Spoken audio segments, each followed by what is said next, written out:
Hi there, it's Duncan Ferguson here. Just wanted to wish all Toffee TV viewers a Merry Christmas and a Happy New Year. Have a good one, eh? God bless the big dunk. Take care.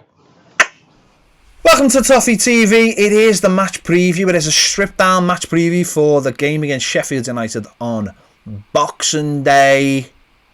And Everton travelling to Bramall Lane in the top four.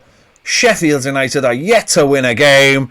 Oh, come on. Please, Everton, do something that you don't normally do and go and beat a side that we're all sitting here thinking, yeah, Sheffield United haven't won a game all season. So, Everton come to town. That's it, isn't it? Everton have got to go there and do the job, haven't they? Whatever that job is, they've just got to go there and do the job. Yeah, definitely. It's going to be tough. Sheffield United have shown a little bit of resilience in the last few games. Yeah. Almost got a draw against Manchester United, despite at times being totally outplayed. And then other patches of that game, they were on top. Obviously, they were very, very close to beating Brighton at the weekend, and a late goal there stopped them winning. When they were down to 10 men as well. And they were down to 10 men. Obviously, Lundstram has been sent off. He's missing the game, isn't he? So, it's a game that Everton should win. It's a game that we need to win, really, to keep the momentum going.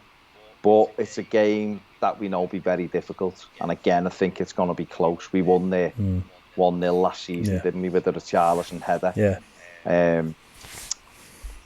And something like that this time will be lovely.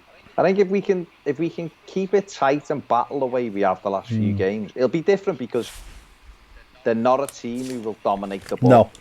And so there'll be times when we have to make the runner. And again, this one comes down to, for me, energy. Yeah. And people. And this is why, for me, I would play Mason Holgate in midfield at the weekend. And I'll tell you for why. Because I think with Seamus Coleman back in, I think he's someone who can get in round the back. You need that width. Yeah.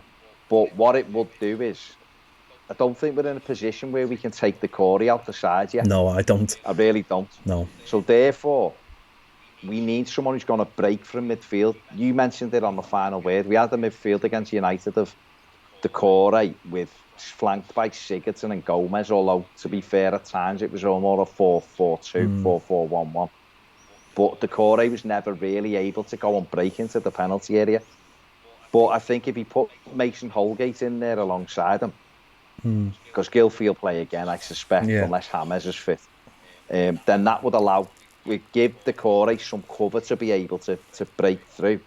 And also we'd be able to use the width. I'd understand that if he went back to the four centre-backs and said we're keeping it tight and the worst we'll get to draw, I'd understand that as well. But I just think if he can get the midfield right, this will be a game that Everton can get the 3 points in and keep our good away form going.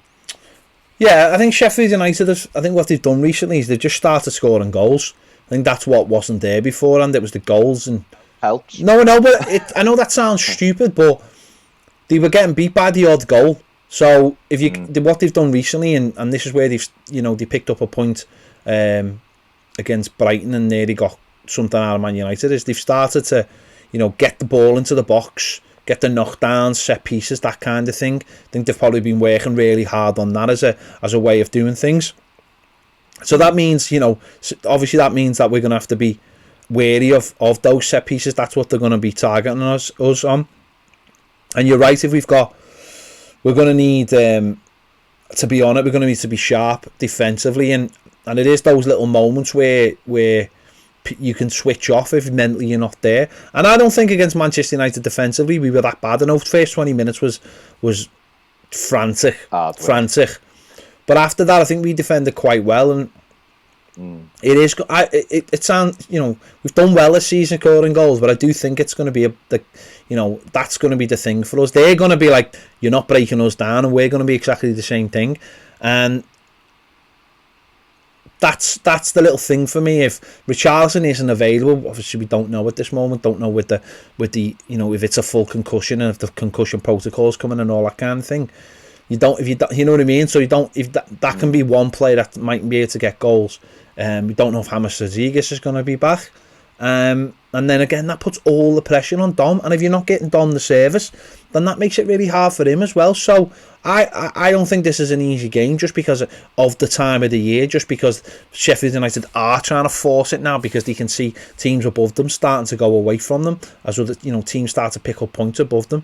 There's them and West Brom who are, West Brom are not cast adrift, but certainly Sheffield United feel like if they don't start picking up a couple of wins over Christmas, then they will be cast adrift. So they'll be looking at this game thinking, yes, Everton have done very well recently, but there's areas we can target, and if they haven't got their best players out on the pitch or their best players look like they are fatigued, then maybe we can get something out of this. Maybe, trying to rough us up a little bit, set pieces. So I don't think this is a straightforward win. I think if we had our best players, of course it would be, but the drop-off, we've said this loads of times, it's not just a drop-off in quality, it's a drop-off in energy. Players are struggling, will be struggling. It's a tough period. And when you haven't got the squad, it makes it harder. And we know last season Sheffield United, had a good run. And funny enough, it was when we went into lockdown that they really struggled playing their games in empty stadiums. So we've got plenty to go there.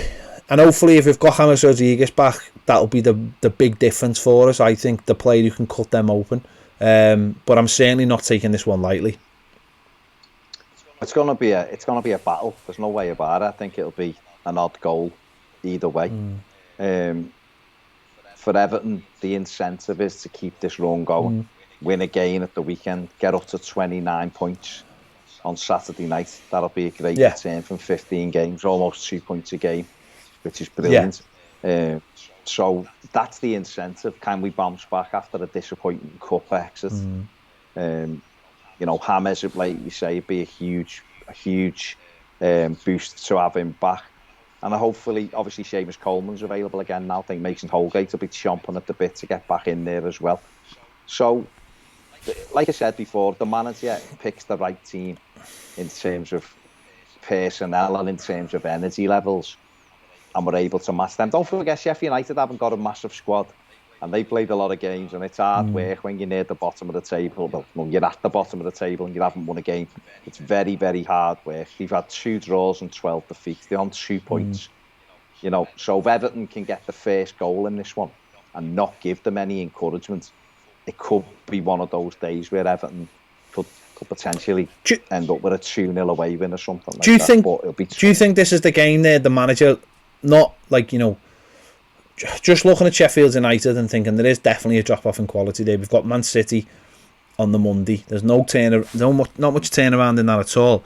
Do you think he looks at this and thinks, right, this is the game where we're going to have to move it round a little bit, bring a Bernard in, or bring an Anthony Gordon in, or bring a Tosin in, or whatever? Do you know what I mean? Probably Pickford will probably be back and goal. Do you think this might be the one where he does have a little look at it and think, right, because common sense, common sense says with 2 games in the space of 3 days, after playing 3 days before and playing 3 days before that and playing 3 days before that, you're gonna have to introduce some new players into the team. We've seen it last year when we played on Boxing Day and then we played up at Newcastle. We brought Moise Keane into the team and he just moved it around a little bit. So do you think that he might do that for this game?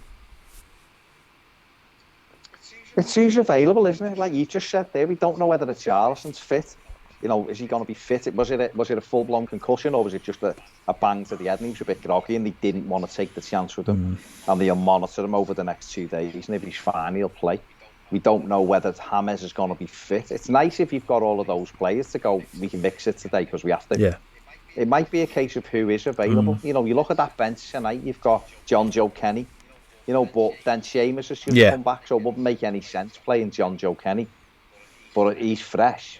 So that's where I'm saying Holgate may go into midfield, and put a bit of some legs in there with Decore and someone to sit, and then you'd have Gylfi, who, I'm sure he'll play anyway. And then he may have a decision to make on the right or the left then. Is Iwobi looking tired? Is it worth throwing Anthony Gordon on the right for an hour and then putting Iwobi on, or, something like that? Is it worth, Dom he's played another 90 minutes tonight. Do we rest him? Well, I wouldn't personally. I'd rather him play for an hour and see if he can get himself a goal. So he will have some key decisions. Yeah. But he also may do the thing that Sam Allardyce had done, or someone like that, where you look and go, we've got Sheffield United away, who are bottom of the league. And then we've got City at home, who are just starting to win games. Which one are we more likely to win? Because City's coming a day after, with a day's rest after the other game. We might, if we play our strongest team against Sheffield United, we might be able to beat them. And then I might patch it up against City at home, where we can literally play 10 men behind the ball and try and see what we can get. I know as Evertonians, that's not how we want the club to be. We know that. And as a team that spent the money we have, we shouldn't have to do that. We should be sat here talking about 6 top quality subs we've got who could come in with the money we've spent. But we aren't, and we are where we are. So to keep going back, it doesn't make sense. So where we are now, if Everton can pick 4 points up out the next 6 going into that West Ham game at home, then I think that'll be huge. That'll be huge. I think if we could do that, really would. Just keep us ticking over in the league. We've had the disappointment of the League Cup, but if we can keep ticking over in the league, and listen, it wouldn't be a case of throwing all the good work away that we've done. It doesn't work like that. You're going from game to game, and these are 2 big games, and obviously we can get 3 points out of this one. It just keeps us in there, and whatever happens in the City game happens. We're playing a top quality side, and we'll have to look at whatever happens after this game, whether it be firms that they're playing 2 games. No, I'm not Arsenal City. Let's not move too far forward. I'm not bothered City. I'm just looking at this game thinking, put whatever team out you can put out. I'm sure he'll put out whatever he puts out for this game. If there's people that are available, he'll put them out without thinking about the City game, because that's the way you look at it, isn't it? You get if you win a game, 2 days later you just might be chomping at the bit, being going, I'm fine. I'm you get that boost. So let's just go and try and get it, and don't do what a lot of our own fans will be thinking we're going to do, is go to Sheffield United and give them their first win of the season. Don't be that team. Don't be Everton. Be a new Everton. Be a different Everton. Be this Everton that wins. Everton that goes and wins its 5th away game. Of the season, it's fourth. It's 4th league game in a row. Be Carlo Ancelotti's team. Don't be the Everton we all know. Basically, I just read the stats thing there. I was going to read a few out, but one of them made me laugh. It was, if Everton win the 4th game in a row, it'll be the first time they've done this since 2 months ago when they won 4 games in a row. Normally it's the first time since 1983. So listen, it's a great opportunity to get 3 points and to cement ourselves there. So fingers crossed. There you go. Right. Apologies for Baz's internet. He's got you've been going like up and down in size during the and I've had to resize it a few times. But we had a few problems with Baz's internet. He's currently doing this one off his phone. It's what you know what it is. It's because I reckon it's because someone knows that he's got a PS5, and it's just like, let's cut your internet on you. Right, there you go. Make sure you give this video a like, subscribe if you haven't already. Make sure you leave a comment. What do you think about this game? How should we approach it? Who should we play? If you think Anthony Gordon should play, tell us why. If there's someone else in the under-23s you want to see on the bench and starting to get some players onto that squad, that, is it time? And this will be a question we need to start discussing, Baz, I think. Is it time, or when is it time, that players like Tosin, players like Bernard, and whoever else start getting cast to one side, and we start bringing some under-23s and put them on the squad? Because surely those players have had their day now. They offer very, very little, so what is the point of them being on the bench when young players could or should they be there? Let us know in the comments. We'll talk about that. This is not the time, but that will be a discussion soon, because some of those players should be looking to move away. So should we be keeping them in the squad if that's the case? Let us know your thoughts in the comments. Subscribe if you want to join us on Patreon. The link is in the description. It'll also be down. It'll be down there. There you go. Thank you for watching. Have a merry Christmas, because this is officially our last video before Christmas. Yeah, it is. I'm just working on it. I know, because we've got loads of videos to do, but this will be our official last one. So merry Christmas to everyone out there, and we'll see you later. Happy Merry Christmas.